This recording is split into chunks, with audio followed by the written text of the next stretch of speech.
Hello. There was a question in the group about how to do a knit through the front loop for the hub knit along.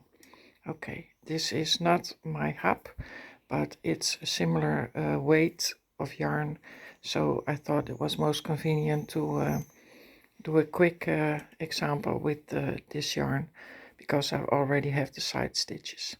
So when you pick up the loops, I do it this way. There is a slip stitch on the side of each row, and this will give you a neat loop on the side, and you only have to pick up one. There, this one. Okay, but the thing is, you don't have to pick up two because one will do, and because you won't be knitting the edge or something else like a border to it, the forces of the one loop will be distributed evenly, and you don't have to worry that you have to pull it, that it will be pulled too hard and it will break. Usually it doesn't. Okay, this is a one ply. This goes the same for any yarn in any weight. Okay, here I pick up the loops below, below and up, below and up, below and up.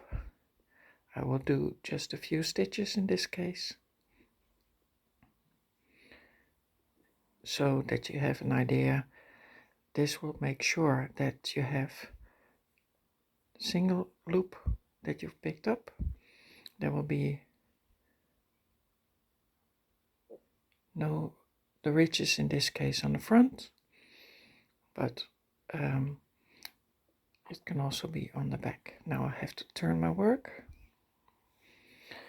I have to pick up a needle and my yarn, just a random bit of the yarn in the middle of the yarn ball. Okay, now I have to go through the back loop at first 4 times. I go through the back loop, see, through the back loop, knit. This will cause the stitch to twist. See, the stitch is twisted.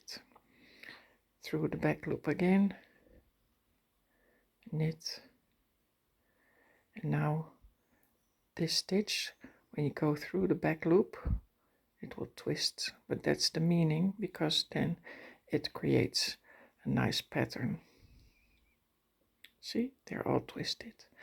Now I've done 3, and the 4th needs to be knit through the back loop first, and then I stretch it out a little bit, then I just knit it through the front. That means I've increased 1 stitch. Again in slow motion, through the back, through the back, through the back.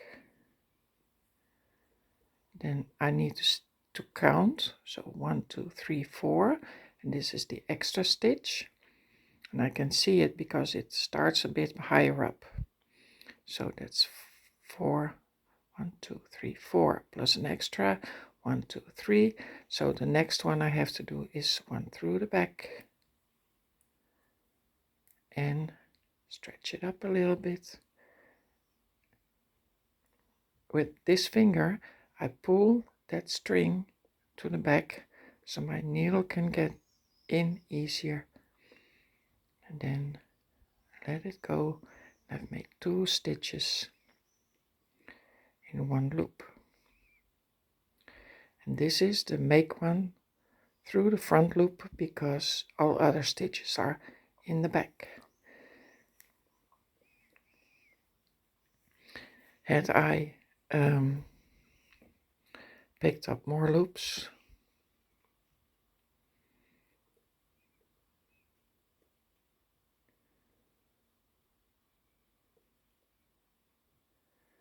see, I've picked up more loops. They look exactly the same on the back.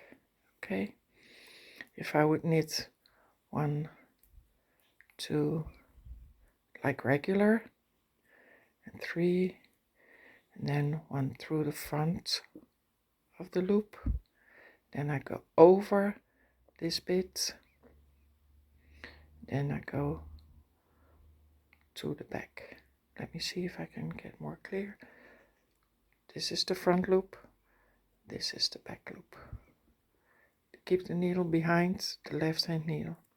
See, I've made another stitch, but these stitches, see, they're more open, and here they're twisted. This row is twisted, and this looks nice that they're more open when they're knit regularly, but when you knit with a bit of a larger needle, you get that nice, like a ladder zigzag. See? So that's my instruction for making the point shawl design for a hap, and how to do a knit in the front. Hope this was helpful. Thank you.